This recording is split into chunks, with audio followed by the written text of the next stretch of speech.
Good afternoon and welcome to this month's Jump Surgery. Obviously, we work with teams quite a lot, and this month we're doing a surgery on building a true search and retained offering. We spent a lot of time sort of looking at retained offering because obviously there's a lot of going on in the market from a perm point of view. And I've tried to find a lot of stats on this, but there wasn't a great lot of stats out to give. But according to the REC and ABSCO, a number of recruitment agency directories, it's evident that around about 90% of all professional recruitment agencies operate a perm contingent model.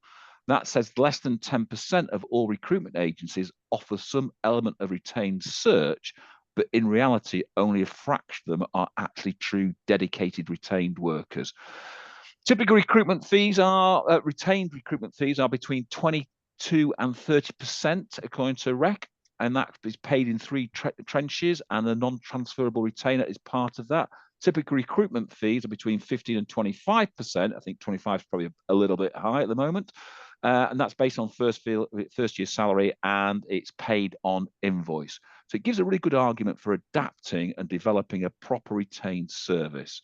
So today, I'm joined by Kate Parker, who's Jump's latest associate. To give a sort of brief background on Kate, she's got 30 years of experience in the recruitment industry, started life as a researcher in the life science marketplace. In 2010, she moved to a senior leadership role at Harvey Nash and then on to Berwick Talent Partners, which is part of the Odgers, which I keep calling as a search royalty company. Her expertise includes search account management, continuous service improvement, portfolio sales, and new position development. She spent a lot of her career client-facing, billing roles. Her role at Corn Ferry, another search royalty agency, marked a pivotal switch as she was VP and EMEA regional director or delivery leader, for a search and innovation and delivery team. She accepted that challenge of driving operational excellence and productivity gains for a 160-strong search associate company. She's led initiatives across people, process, technology, and successfully driven progressive transformation and improvement processes across the search delivery for the capabilities of those companies. This year, she opened her own business. She also started to work with Jump as an associate. She's a fellow of the Recruitment and Employment Confederation and serves on their advisory council. So, such a mouthful, but we got there. You did well there, Howard. We did well. We did Very well. We did. Yeah. So, Kate, welcome. Thank you. Hello, everyone. Paul's also with us with Jump. Dave's had a bit of an issue this morning. Someone's broken into his car and stole his wallet and has maxed out all his cards. So he's currently with the banks trying to sort of recover what he can recover from there. So let's wish Dave well on that sort of front. So, Kate, let's kick off and let's sort of help the audience, to demystify the difference between contingent and recruitment services and retained services. So I think the first question is always the easiest question. What are the differences between retained and contingent recruitment models? Thanks, Howard. Hi, everybody. I think there's several key differences between retained and contingent, and one of the key ones is around commitment and payment structure. So retained search will involve an upfront fee, or we call it a retainer, which will ensure a dedicated and focused search process. That the fee structure that an organisation will use will then often include additional payments at milestones. Different firms will apply different fee structures. So some will use the 0-30-60 model, where they will invoice the upfront retainer at the start of the process. They'll invoice again a third of the overall fee at day 30, and then they'll invoice the third stage payment at day 60. Others will do a retainer plus a success fee. So they'll do the upfront retainer, and then the rest will be sort of backloaded to the completion.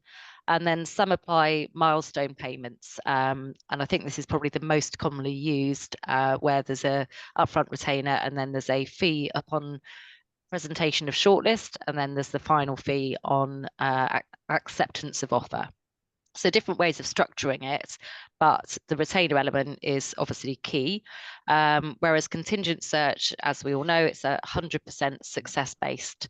So payment is only upon successfully placing a candidate, and that would, mean that you're working in a more competitive environment against other agencies. The second key difference, I'd say, is around adopting a high quality and strategic partnership approach. So retained search, there will be a higher touch relationship that you'll have with your clients. When you go into any sort of briefing or kickoff situation with a client, you'll do a really thorough analysis of the client's business, their culture, their long-term goals. And all of that information will be translated into collateral like the candidate brief document, for example, and that will enable a more tailored search process, which will target passive candidates. Whereas contingent recruitment typically focuses on filling positions more quickly, sometimes, but not always at the expense of thoroughness. I have to be careful what I say. So obviously a retained search should be based on exclusivity. Because of the commercial structure, search firms can allocate dedicated resource to each mandate, and that means that there's a more thorough approach and a sort of a longer process, and organizations, providers can justify that dedication of resource because of the fact that they've A, got exclusivity, and B, they've got that retainer up front. Whereas in contingent, you've got recruiters competing with other agencies, leading to that faster, less focused search, as I mentioned. And then in terms, sorry, go on. I was going to say, I think that's the key, one of the key points here, isn't it, Kate? That in getting that retainer up front, it buys you the valuable time you need to do the thorough search that's required, as opposed to this horrible foot race that contingent recruiters have to endure. First. Exactly that, yeah, absolutely. And then I think in terms of candidate quality and reach, retained search involves a more in-depth vetting process, and should involve the definition of a really comprehensive search strategy and a market mapping exercise.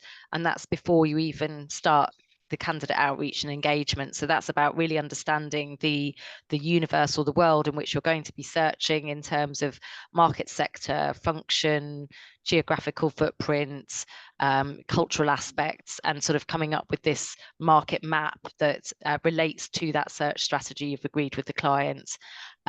So in summary, really, for both clients and for candidates, retained search, it does offer higher commitments, higher service levels. Ultimately, that should lead to better quality hires and a more efficient recruitment process, I think, perhaps more onerous, but ultimately with high, better results. And obviously you've got the sort of confidentiality element within a search process that you need to think about, and the ethical considerations like off limits. So there's all sorts of things that you need to sort of think about in terms of that piece as well. From a candidate perspective, we'll talk a bit, I think, about what the candidate experience is like, but it should be a more personalized experience, and these should be candidates that you've built up relationships with over a longer period of time, and you're aligning the roles you're talking to them about with their long-term goals. So on this webinar today, there's quite a number of people who are what I would class as new startup companies, just starting themselves up. There's people who on here that have got companies that have been going quite some time, are doing perm and doing temp and consultancy recruitment, etc. If you looked at that, I'm going to sort of sow a question in here. If you looked at that for people who are starting up, who have been recruiters in the past, probably perm or temp recruiters, would you say then there is an opportunity for them to take market share from their competitors by offering a pure retained model rather than just trying to trail out the usual contingency type model? I mean, I genuinely think that it depends on the market in which they operate and their level of capability and expertise and their track record. I don't think you can just say we do retain search because we do retain search. I think it needs to be grounded in something.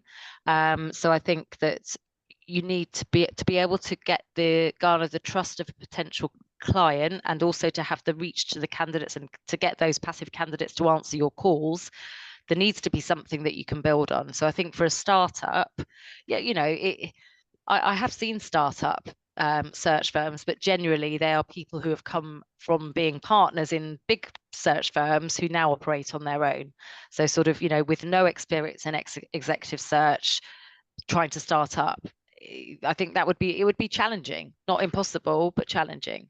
But some of the things that we're going to talk about, do you feel that they could be sewn into their recruitment offering to help them better or supply a better client value proposition to clients? Yes, I think so. Absolutely. Because I think that what search does or retained work does is promote a higher value, higher quality approach with higher revenues attached to it. So, and search it's a process. It's a different process to contingent.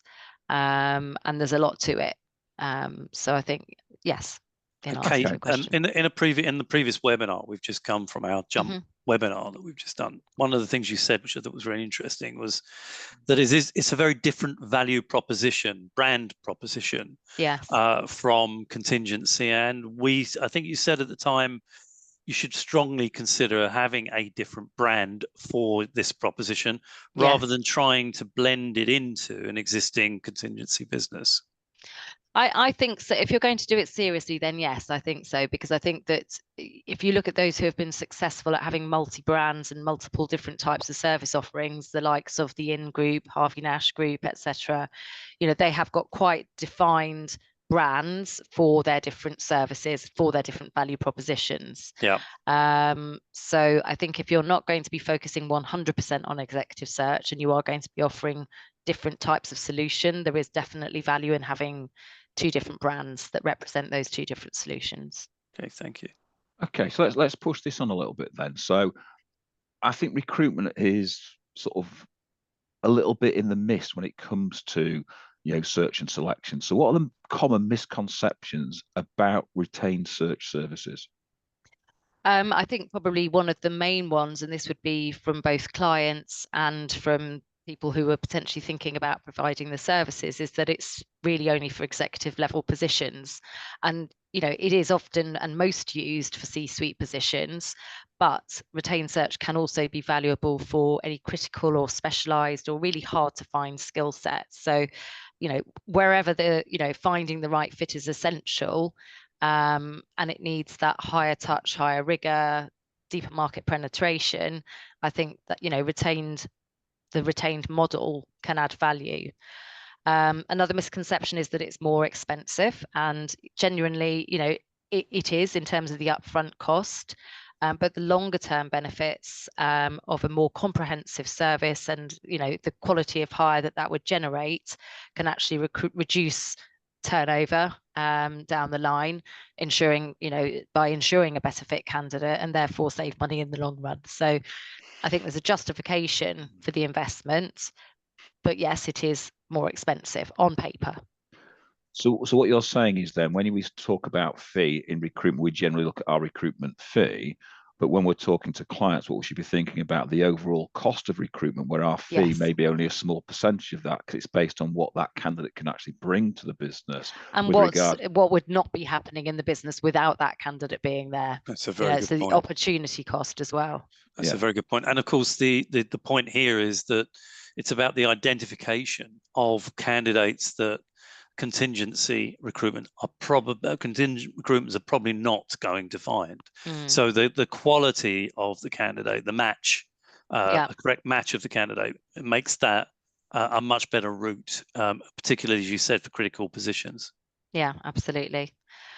And I think the other thing, that search is perhaps notorious for, and I've known searches go on for years, with clients. Clearly, they're not critical positions, but there have been ones at Corn Ferry and Odgers that were knocking around for several months.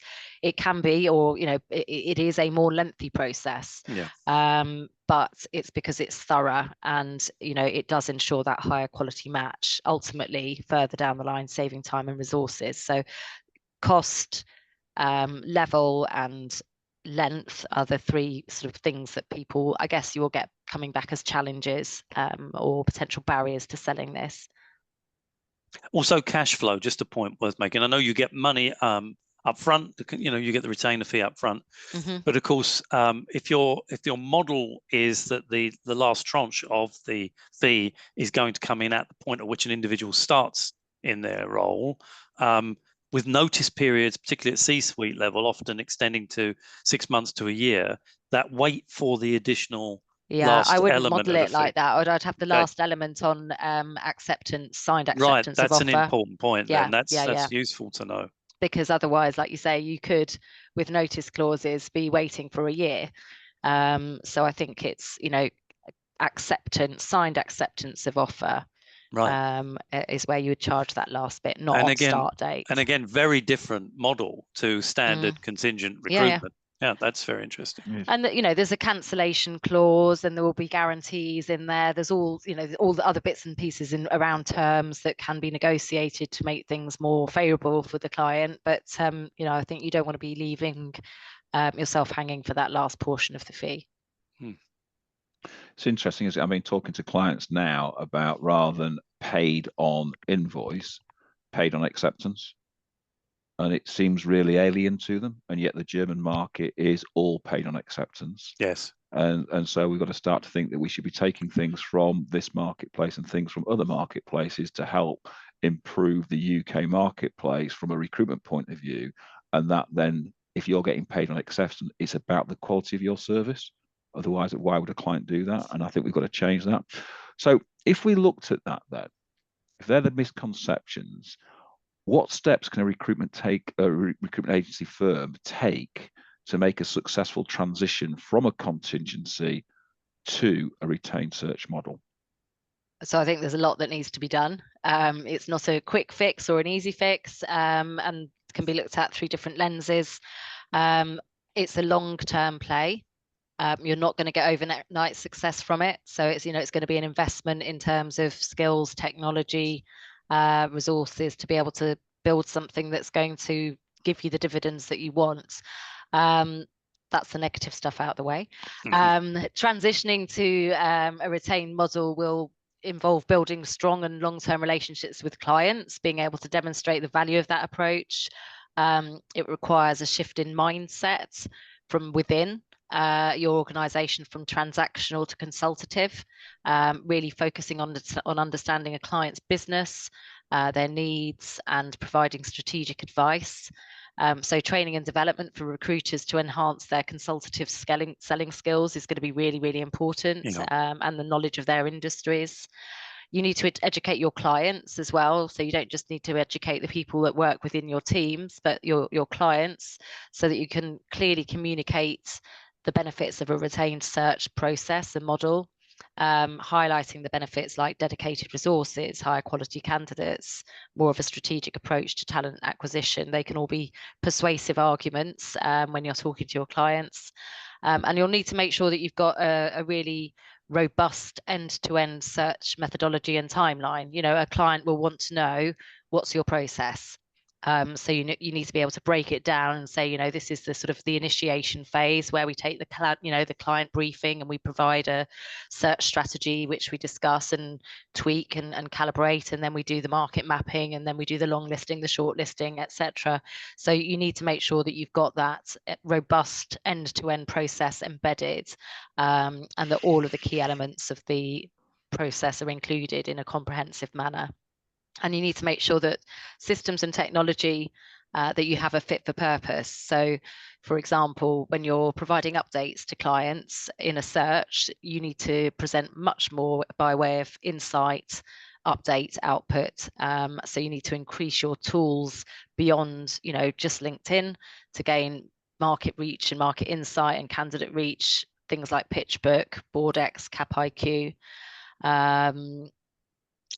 I think doing a pilot program, starting a few retained searches for some key existing clients where you've got that really strong, trusted relationship, and you can start sort of edging up the value chain to sort of get proof of concept and start demonstrating success and building a track record. That's a useful way to sort of start making that transition. And don't try and be all things to all clients. I think with search, you need to be focusing on a specific market specialization or a functional focus, to be able to be successful. So I think focus on understanding the client's businesses and their culture, invest time in building relationships with clients and candidates, use a structured and thorough search process which leverages technology and data, and always look to continuously improve what you're doing, adapt and improve your approach. And there's two key points here, Kate, to just flesh out. Only two out of all of that. My gosh. There's a lot. There's two that strike me as very important. One is that you mentioned about education, and to my mind, it's about two things here. One is educating the people that are going to conduct this new model, the one that you're introducing into your business. And as you said, it's not for everybody. So it's identifying somebody or people in your business who have the potential skill sets to be able to do this type of search and selection activity. And that is a very different proposition to contingency work. So I think that's the first element. The second thing, and it's extremely important, and you know, for many organizations out there, this whole concept, even though it's not a new concept, but search and selection has been around for a long time, but for lots of organizations, it's a new concept. They haven't done it before. They've been used to using multi-agencies on a contingent basis. Being able to educate your clients to the fact that this is a better route for key roles is something that strikes me as important before they have a potential need, not when they've got it. Because the trouble is convincing them at the point they need somebody is almost, I'm not saying it's impossible, but it's extremely challenging. So you want to be having those conversations with your key clients, the ones that you have that warm relationship with, way in advance of any C-suite or senior role coming along, to get that into their mindset, to start to convince them there's a better way, a better route. So from what you've said, it seems to me you can't just turn the light switch on and say, right, tomorrow we're going to do this. This is something you have to work towards, and potentially, as you pointed out, a couple of trials. Let's try it with one or two organizations, learn from the experience, and then when we've got some case studies that have, you know, good success for us, we can then start to expand it. Absolutely. It is, you know, not an overnight fix. Absolutely not. It's a long-term strategy play in terms of diversification. So it will require that level of investment and time. If you looked at that, you mentioned a load of things there. If you said what would be the most critical thing that you'd have to do to make sure that transition happens, what would you look at first? Okay, so there's more than one critical thing, but if I was going to prioritize the order in which I tackled them, it would be the value proposition. Start with the value proposition in terms of what you're going to be providing your client. And I think to be able to create that, you need to understand the market that you want to operate in. So looking at, you know, market analysis, competitor analysis, your strengths, your weaknesses, your competitors' strengths and weaknesses, and understand where you're going to fit in that market. And then everything can then work back from there in terms of how you deliver it. Once you've worked out how you're going to deliver it, then you can start training your people. So I think it's that first and foremost, it's what's the value proposition. So that's really interesting, because I've been working with quite a number of clients, not just on moving from, you know, the normal contingency, but selling that as a client value proposition. What's that look like? And then once you've got the proposition, how are you pricing that proposition? Then looking at how are you going to, you know, what's your systems for, you know, delivering that system? So how are you going to find people, etc. And then looking at your process consistency on how you become consistent at doing that all the time. I mean, ideally before you go to market, you've kind of like worked all of that stuff out. You know, you do. I mean, I did when I worked for Odgers, I took the Berwick Talent Solutions value proposition to market. That was from a standing start, and I spent the first probably month just trying to understand what the value proposition was going to be by looking at what competitors were doing, looking at what customers needed, you know, understanding the customer base, where the appetite was, where the pain points and the challenges were. So I think that, you know, that starts first, and then yes, you then think about pricing strategy, you think about delivery mechanism, you think about, you know, how you present to and sell to the market. I think sorry, Howard, I think it's a very good point that we sit in rooms in our businesses having discussions around how we separate ourselves from our competitors. And often it's not too Sorry, difficult. that's my dog barking in the background. That's all right. Often it's not too difficult to figure it out. I think what we don't do so well is to talk to clients and ask them what their challenges are and where the gaps are and what it is that they would value over and above what they presently receive from us and our competitors. And I think any kind of research should be along those lines, that you can't sit in isolation and think, right, we've got the solution, we know how to deal with this. Yeah, absolutely. Go and talk to clients and customers and figure it out from their perspective. Yeah, absolutely, because otherwise you could be going to market with something that nobody needs, or there isn't any appetite or demand for. So absolutely agree 100%. But I think that goes back to that conversation about you can't just polish your contingent service and then push it out as a retained service and expect people to pay 10%, 15% more than they're paying at the moment for that service. You said there you spent a whole month developing. I'm quite detailed. Yeah, your service. Yeah, but I can guarantee you most recruitment agencies will spend 5 minutes going, I'll just add that, and I'll just add that, and I'll just add that. Yeah. And that to me isn't what a proper retained search model is. They've got to actually go with it at quite some in-depth knowledge of what their service proposition is, how they're going to price that, and why clients are going to value it. Because if clients don't see the value in it, you're right, no, they're never going to buy it. Exactly. And that's the fear that most people have when they build these type of marketplaces. And it's a fear because they don't understand the differentiation between those two things. And I think absolutely. Sorry, I'm being interrupted by a very vocal cavapoo at the moment. That's all right.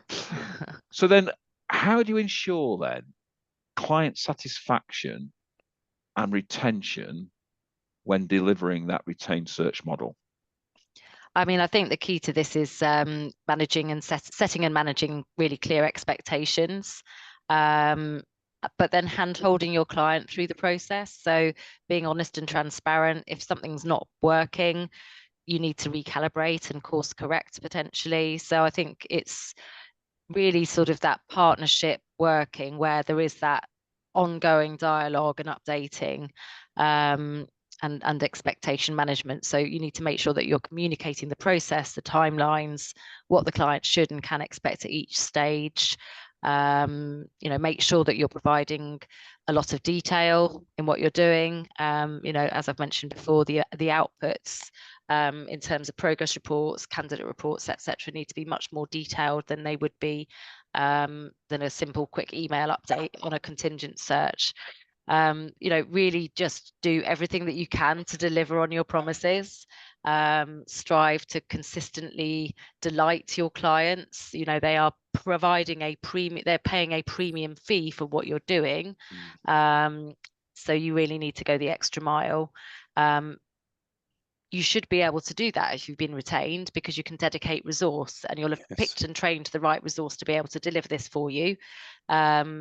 So you should be able to do that, and provide a tailored approach. Make sure that you customize your search strategy to align with the client's specific needs and their company culture, and that way you'll be presenting them with clients that aren't just a good fit skills wise, but are a good fit culturally for the organization as a whole. And also in these senior leadership roles, it's about thinking about the journey and the part that they're going to play in the growth journey of that organization, rather than bum on seat. These are going to be strategy hires often. And then onboarding and post-placement support, really important. If you can ensure that the person that you're placing with them is well integrated and successfully integrated, address any issues that might arise as they onboard and in their first 3, 6, 9, 12 months, so that you can make sure your client has long-term satisfaction. These types of senior level roles or critical hires, strategy hires, they don't come around that often because of the nature of the seniority and the shape of an organization's structure. So doing a really great job with that senior level hire or critical hire, you'll need to wait a little while until the next search comes along of that magnitude. So you need to make sure that you do a great job. So you talk about setting expectations, and I was thinking recruitment, we set very poor expectations to our client because we generally say we're going to try to fill every role that they give us. when you sort of say set those initial expectations, you talked about a lot of other expectations or other things that you're doing through that process. When you talk about those initial expectations, what are the initial expectations that you are going to set in concrete with your client to ensure everyone knows what is actually happening? So I think timelines, that's an easy one to set. You can say this is the methodology we're going to be adopting. These are the sort of milestones within that process. So we're going to be doing the briefing here, and then 3 weeks later we'll do our long list, and then 2 weeks later we'll do our short list, and then we'll book time in now for interviews week commencing X, Y, and Z. So we've got it secured in your diaries. Ultimately, we should be getting to the answer by X date. So expectations around timelines is one thing. Paul's disappeared. But I think expectations around, you'll always have a client who has this massively long wish list. And, ultimately, when you get down to, if you know your market well enough and you look at their wish list and you think, actually, crikey, that's going to be really, really, really hard. You need to start having those conversations about areas of compromise relatively early on, and challenging your client's thought process. And you can only do that if you've got a good relationship with them and if they trust you and if you're well informed about your market. So this is really where it comes back to that sort of building trusted partnerships, building trusted relationships. They need to see you as an advisor. So, if their wish list is sort of 10 points long, you need to sort of say, well, we could get this and this, but in order to get that, you're going to have to forego that. So it's that consultative, gentle challenge with your clients on their wish list of candidate requirements and skill sets that I think is really important. So when we look at that, you talked about that timeline. Okay. And I know that contingency, you can set a timeline, but that timeline is often completely ignored and never delivered on that timeline, or very seldom. How rigid are you on your timelines? I mean, I think there are different approaches. So the Shrek firms will be quite rigid. Some of the sort of challenger boutiques will be more agile. I think you have to course correct, or you might need to course correct. I think you have to. So I think that, there can be some flexibility in them, but I think sort of setting out that timeline from the beginning to say it's going to take 8 weeks, 10 weeks, whatever it is to get to the answer, that helps to set those client expectations. I think that, you need to be structured, but with some agility, if that makes sense. And just a point here as well, I think we've kind of alluded to this, talking about potentially having a different brand image or a different brand. It's also, I think, it leans into somebody doing the role completely without necessarily blending into doing contingency work at the same time, because of the level of the depth of information that you need, the amount of time it takes, the resources required. It's a different animal, if you like, that needs to do this. And it's a slower process too. You made the point before about the time it takes to get these deals over the line. So people who are in our industry who thrive off of the quick placements coming through, which is a buzz. That's a different mindset to the people that are going to say, well, look, this could take 3 months, 6 months, a year to get over the line, and it's fraught with challenges and the level of due diligence that you need to go through. It's a different type of person. So, absolutely. Would you advise sorry, go on. Would you advise that some, if companies listening today are thinking of doing this, that they need a dedicated individual that's going to be completely focused in this space? I believe so, yes, because I think that it is a different mindset. I mean, the dopamine hits that you get in recruitment of, picking up a role, getting an interview, making a placement, the placement not falling out before your guarantee period, etc. They are thick and fast in contingent, and they're not in search. It's a much more sort of studious and cerebral type of person that this might appeal to. It's kind of about depth, not necessarily breadth. but you're talking about, you know, the difference between a £6,000 fee and a 60 grand fee, of course, you know, potentially. So I think, you know, having it doesn't appeal to everybody. It needs to be the right person with the right skill set and attitude and patience. Yeah. You know, you need to be really patient with the search process. And behaviourally, obviously, if you are presenting, going to meet a potential client to talk about this process, they have to feel aligned with you as a personality. If you are, as you put it, this, you know, the adrenaline junkie that loves the quick fire methods that we engage in contingency, is probably not going to jive with the guy you're meeting that's expecting this to be a process, a very sort of almost scientific process. Yeah, absolutely.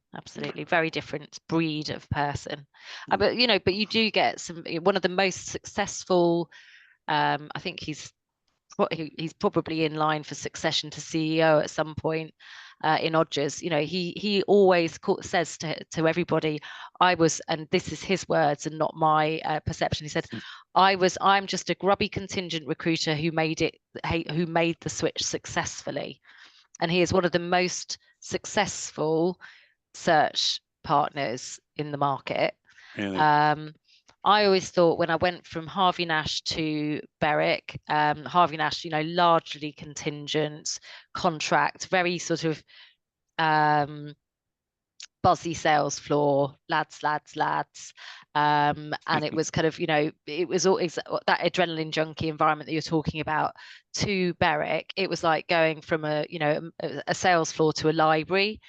It was so different. And I did think, gosh, if you could only inject some of the pace and urgency that you had over there on that energetic sales floor here, you could really make a killing. So I think there's actually, you know, I think there's a balance. I think you shouldn't lose that hunger, that urgency, and the urgency that comes from being, you know, from scrapping for work and for scrapping from placement sometimes in a contingent environment. If you can apply and keep some of that, but finesse it, then I think that's a recipe for success. But it needs and I'm not trying to be derogatory in any way, shape or form here, but it needs a certain level of intellect. Of course, EI as well as IQ. Yes. So to move on then, how do you ensure then client satisfaction and retention in the retain and search model then? We did that question. I think we did. Howard, pay attention. It's Paul, him. Paul, you bored me. No. So how does the retain search model impact then the candidate experience compared to the contingent recruitment? Yeah, I mean, it's, you know, it's typically more personalized, perhaps more respectful. You know, recruiters will invest a significant time in understanding a candidate's career goals and aspirations. They'll provide really detailed feedback post-interview. They'll make sure that there's a good fit between the client's culture and the role with the candidates themselves. And I think the candidates need to be prepared that there will be a much more onerous vetting process. So when we were talking on the webinar earlier, as a candidate in a senior, you know, I like you, Paul, I've been headhunted for senior roles, and before you even get close to the clients, you have a really long, hour-long with the researcher. Then you have a face-to-face meeting with the executive search consultant. Then you may or may not be shortlisted, and then you're presented to the client. Then there's a round of, I don't know, with Corn Ferry, I had 8 interviews, plus forensic referencing. So they were going to even people that I didn't have on my referee list, but like looking at my LinkedIn recommendations and speaking to them, psychometric assessments. You know, as a candidate, it's a very long process. Rigorous, that was for a, you know, relatively senior role. So it won't be the same for if you're doing something that's just a, you know, a very specialized skill set, might not be quite the same, but then there might be technical tests and cognitive ability tests. So I think it's a more onerous, robust process from a candidate perspective. But you should, as a candidate, expect to be handheld through that. If your search consultant is a good one, you should expect to be handheld through that. And that, you know, you should make sure that your candidates have got the visibility of what the process looks like at the beginning. So they're not, you know, this thing's like, what another stage? What another interview? You know, they know. So you've defined with your client, what is the process? This is, you know, the way we're going to do it. And then the candidates will know. So also you should be advocating for your candidates' needs as well. This has to be a two-way thing. And I think, again, you've made the point, the whole process of guiding and looking after candidates and speaking, as you talked about, I've been through this several times, and it's a lengthy process. The interviews with the search organization take time. Even the initial conversation, typically in my experience, was taking over an hour. It was very probing, direct questions asked of me. And then I think if you are the search and selection expert, the consultant, then you're going to spend quite a lot of time in your life traveling around, sitting in restaurants and cafes and hotel lobbies or on this kind of method, talking to people on Zoom, really getting into understanding the individual you're talking to and priming them and so forth. So it isn't, again, it's so distant and different from the sort of speedy, urgent consultancy, contingent consultancy industry we're all familiar with. So in this market, then, when you look at that, you talk about candidates going through, multiple interviews, and let's say in the recruitment market, 2, maybe 3 interviews max for most people from there. Dropout. At the moment, there's a massive dropout culture in the contingent market. Is that the same in the search and retain model? Less so. Or is it less so? Yeah, because of the I think because of the depth that people go into, that's gone into, and I think that great pains are taken from the get-go to qualify, re-qualify all the way along the process, as you would do in a contingent thing. But it is competitive, so perhaps there's more dropout than there was when it's not such a kind of candidate-driven market. But I would say it's less so than contingent because of the level and depth and the length of the process. So what you're saying, that initial process, that initial vetting of the candidate to put them on the long list and then finally onto the short list, weeds out those people that are likely to drop out, or likely not to make it. Yeah, and you get a feeling, don't you, for who's going to be flaky. Yeah. And therefore you take that decision not to shortlist them, rather than what most contingent people do. Hit and hope and work from there. So you spend more time actually vetting the candidate. Yeah, and for their aspirations and for their commitment. And I think if you're having a job getting a candidate to complete a psychometric assessment, or if you're having a job getting a candidate to commit to providing soft references, that's an early warning sign that they're not going to be committed through the rest of the process. So you just eliminate them. That sounds harsh. Yeah, not literally, eliminate. Yeah, but you take that decision to eliminate them, and I think where people in the contingent market don't take that decision anymore because they're worried that they haven't got enough candidates going through. It's a competitive environment where there's 3 or 4 agencies competing for that position because they haven't spent the time. It's a different playing field. Yeah, it's a very different playing field. Yeah, creating a good client value proposition that gives you that time, and that's what you were talking about earlier on about. If you create a really good service, it creates time for you to actually do those type of things. Do the job really, really well. Yeah, which then creates there's a bit of an art. There is a bit of an art to it. People talk about the dark art of search, and I used to think that was a load of old crock, but actually it's not. Old low crock is that the that's a new saying. I just made it up on the spot. You heard it here first, folks. I think you'll find it shortened from a different expression. Yes, I think it is. So looking at didn't want to swear though. Looking at that, there is a massive amount of technology flying around at the moment.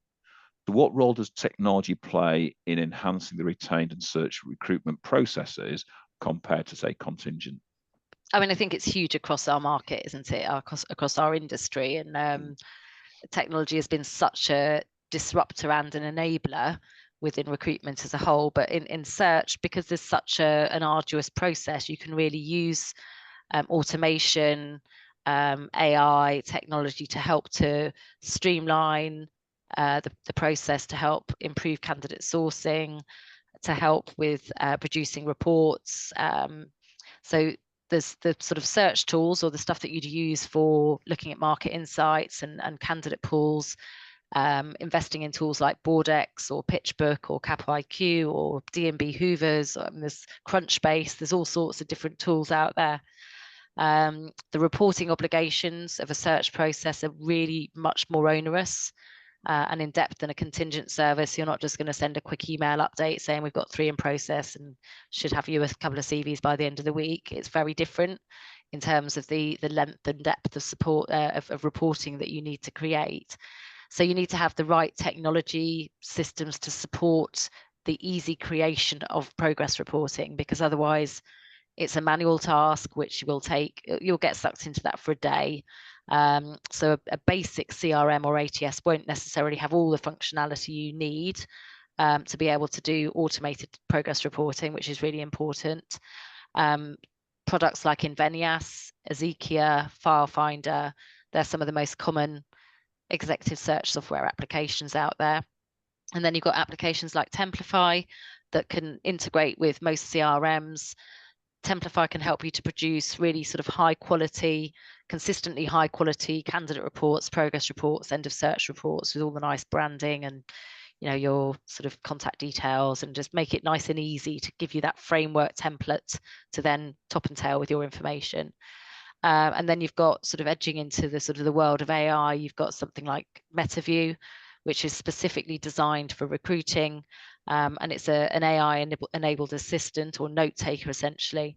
And MetaView, you can have MetaView join interviews, join briefing calls and debriefs, and it will provide high-quality interview transcripts and summaries, and it will make sure that none of the key information is lost, but the recruiters can really focus on their conversations with candidates and clients. And interesting, it also provides feedback on interviewer performance. So it will review how you've done in the interview, looking at different, talk time, how much you were talking, how much you were listening, looking at question quality. So it can basically help you to improve the overall interview call process and performance. So that's a good one, MetaView. I've got a client looking at that now at the moment. And then leveraging data analytics can also help identify trends and improve decision making. So whether that's... I'm sorry. Go on. No, you go. You also mentioned Hinterview as well when we spoke. Yes, yeah. So, it does sound like an executive search consultant needs to trot around with a black briefcase full of papers, but it doesn't always need to be like that. You can be a bit more sort of innovative. And I used Hinterview, which is interview with an H on the front, for a retained project for the Department of Health. And we did the killer questions, sort of 3 or 4 questions where Hinterview captures the dialogue between me and the candidate on screen. And you can embed that into the platform alongside a candidate report and a CV, and then share that to the client. And that was the shortlist. And they really loved that, coming from Department of Health, where everything is pretty bureaucratic and paper-based and slow. To have something that they could actually look at and review on their mobiles on their commute home was pretty revolutionary for them back in 2017. So yeah, lots of different ways you can use technology. So looking at that compared to, say, the contingent marketplace, what would you say would be, if you were bringing technology in, would be critical for a recruiter to say that's a piece of technology that we should absolutely be using, whether it be psychometric testing or whether it be something else? Something that's going to help you to produce progress reports easily. So, where you've got in an applicant tracking system, you've got your candidates at different stages of the journey. They are aligned with the stages of the search that you're delivering. What you want to be able to do, and you can do with things like FileFinder and Ezekia, is press a button and it will pull all of the candidates that you've got in long list stage out of the database and populate a report, which then lists all of the candidates with the notes of the reasons why you're recommending them or taking them out. So, which will be notes that you've put on your CRM. So, as with everything, this all relies on really good data integrity and people updating the database, which becomes even more important in a search, actually. So I think a proper executive search focused CRM/ATS is the most important and probably the most expensive, actually, out of all of those. MetaView and Hinterview and Templify, they're add-ons, but get your core system right. Okay, so then as we move on to that, then what do you say are the most common challenges faced in the retained search are, and how do you overcome them? So I think the number one challenge is finding top talent, whether it is a top tier executive or a really hard niche skill set that you're looking for. The best candidates will be already employed. They'll be passive candidates. They won't necessarily be seeking new opportunities. But I think, you use the phone. The phone is your friend. When you've identified these people, reach out to them. And if they're not interested, just make sure that you're asking for referrals and you're sourcing them to give you recommendations of people. Build your networks. You need to focus on a specific market sector or function and then be active in that market, whether that is with LinkedIn groups or joining relevant associations, in-person networking events, those tools that I've talked about in terms of candidate identification, BoardX, PitchBook, etc. for candidate ID, at the very least LinkedIn Recruiter. But when you've identified your candidates, you need to then make sure that you're developing really targeted and personalized outreach strategy to them. Yes. And build relationships over time, and make sure that you're working with your client to strengthen their EVP so that when you are going to market, there's something really attractive that you're getting them on the hook with. And that's really important when you're talking about targeting passive candidates. So finding and engaging the talent is going to be a similar challenge to the one that you'd faced in Contingent, but it's the same. I'd say it's the number one challenge in search as well.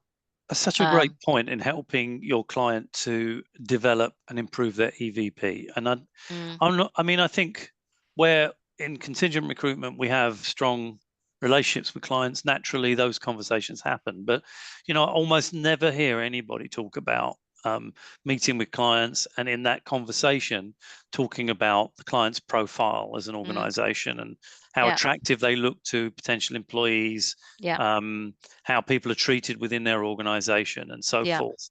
I think it's a brilliant point. It's something that if people are listening, often we talk about you have to be an expert, a proper consultant. This point about how do we help our clients to improve their EVP is a brilliant point, I think. Yeah. I mean, something that we always did at Berwick for the retained campaigns that we developed or delivered was we created a sort of a landing page or a microsite for each of those campaigns. And for those we're talking about, that was sort of retained multiple hires. So where we were recruiting 10 people for the Department of Health or 60 people for another, we'd been retained to do that project. But we would always build out a dedicated landing page which would encapsulate the EVP of the client. We'd work on that with them together. We'd often get a video of the CEO, like a message to candidates. All of that stuff, and it's really hard work and it takes time, and it makes complete sense for a multiple campaign. But I did see it being done for standalone search mandates where it was a really senior level hire, not necessarily messaged from the CEO in video, but certainly a written message from the CEO. And you would often have those landing pages or microsites for single search mandates where the value was that high. Yeah, it's a really excellent point. So if you could sort of encapsulate everything that we've talked about, what do you think then, as people deliver their contingent model, how they can improve that to be more retained like without being retained? Because I think there's a lot of fear going there, and I think there's a halfway house. What would that look like? Making a shift from transactional to consultative in approach. So thinking about clients with the view of building long-term partnerships rather than just making the next quick buck, quick sale. So that's it's the mindset shift that needs to start happening. And I think if you start doing that and you start getting more seen by your clients as a trusted advisor, then you're more likely to be able to procure that type of work and get your test cases for piloting this. And it is a mindset shift, isn't it? It's moving away from that transactional relationship to one where your relationship with the client is far more consultative, and as you've put it, as a trusted advisor, you're regularly in contact and conversation with the organization. That's a big shift for lots of organizations in our industry. But back to the point you made earlier, not something that happens after the first conversation or meeting with the client. It's not an overnight fix at all. Yeah. So it's very interesting. I think there's so much synergy between the two, contingent and search, but then you look at the in-depth of the process of search and the quality of the process, you can see why one's getting 30% and one's getting 15%, and you can see why clients offer multiple. You're talking about the NHS and people like that offering multiple search campaigns where we're not probably selling that because we're selling a budget service compared to what you are based on one or two positions, and yet we haven't thought about that transition of quality of service, in depth of service that could capture clients and then look at what we would class as, I don't know,